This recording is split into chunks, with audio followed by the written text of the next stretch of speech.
Hi, good morning. This is my review for Rachel's short story called Stolen Cases.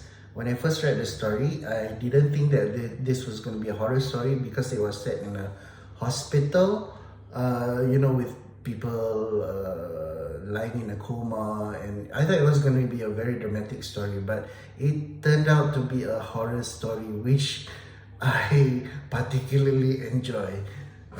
I'm a sucker for horror stories, so yeah, good for you. Basically, the plot of the story is pretty similar to most horror stories. It's about exacting revenge. In this case, Lily, the vampire being, exacting revenge on Remy, who left her after she revealed her true self to him. It's a classic tale of vengeance and jealousy and all that.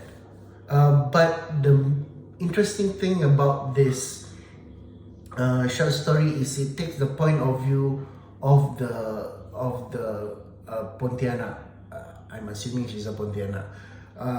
Of the supernatural being. So that's very interesting. It's a very interesting take, whereby we get to sympathize with her and try to understand how she becomes like that. The pacing of the story was also good. There's the story is set in a hospital ward, but it has a lot of flashbacks to other places as well. It takes us back to where Lily was originally at, with the Bapa kept as creatures doing his nasty things. So it's very interesting. The dialogue, there were parts of the dialogues which I thought was a bit unnecessary, because it was like I know there were dialogues in both Malays and English, which I thought was interesting and good. But there were cases where in one sentence you were saying something in Malay and then you said the same thing in English. So I can't remember what it was, but it was like don't cry, jangan menangis. It is like repetitive. So I think if you just wanted to say something not in English, just leave it as it is. There's no need to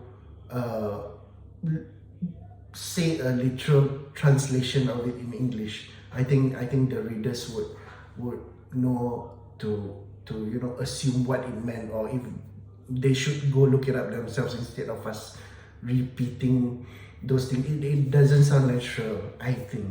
So yeah, there was some. I read a lot of horror stories and I watch a lot more horror movies. So that's why I am what I am now.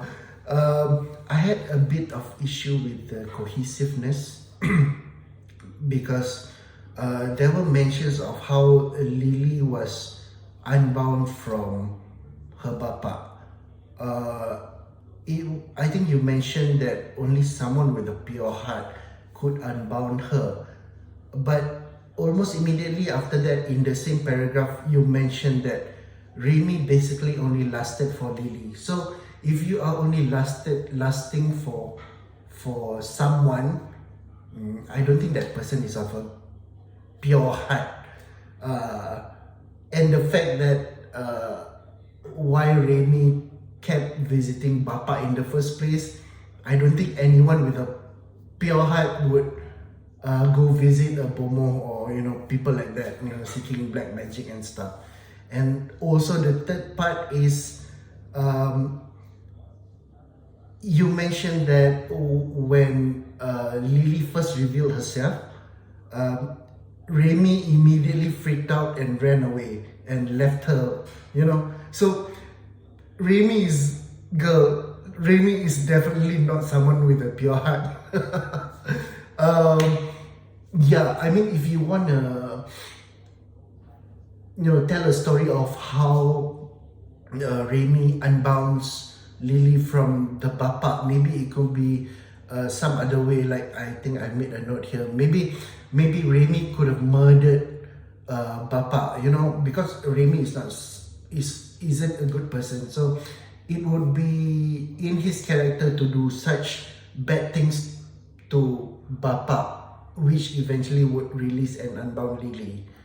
But I mean that's just an idea.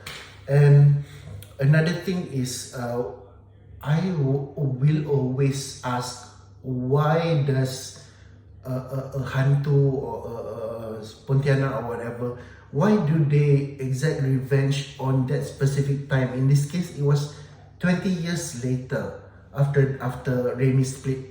So as someone who read a lot of horror story, I always ask this sort of questions. Why? Why not immediately after they break up? Why wait for 20 years to exact revenge? It's not a main issue, but it is just something personally that I would question.